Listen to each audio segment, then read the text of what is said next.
Brum brum brum, nandito na naman si Machong Brum Brum. Ha ha ha! Hoy mama! Ha ha ha! Mga kabumbrum, may nakita na naman tayong natutulog sa tabi ng kalsada mga kabumbrum. Bigyan na naman natin ito ng pagkain, let's go! Punta tayo sa McDo mga kabumbrum para bumili ng pagkain para ibigay doon sa natutulog sa tabi ng kalsada. Tulong na naman tayo ngayong gabi mga kabumbrum doon sa natutulog sa tabi ng kalsada.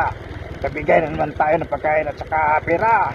Let's go mga kabumbrum, bibilin tayo ng pagkain, let's go! Dito na tayo sa may McDo mga kabumbrum, bibili natin ng pagkain para ibigay doon sa natutulog sa tabi ng kalsada. Let's go mga kabumbrum, pasok na, let's go!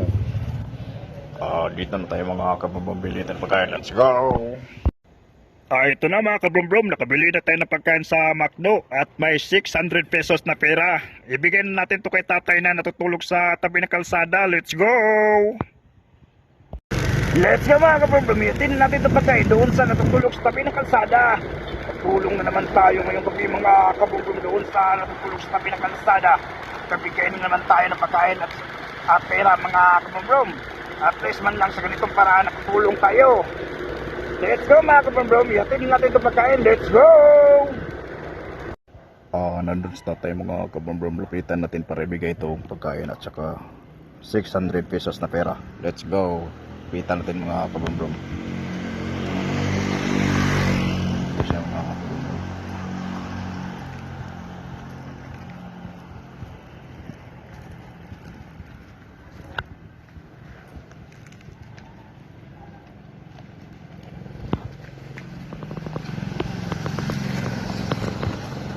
Let's go mga kabumbrum. Bigyan natin pagkain kay tatay. Let's go.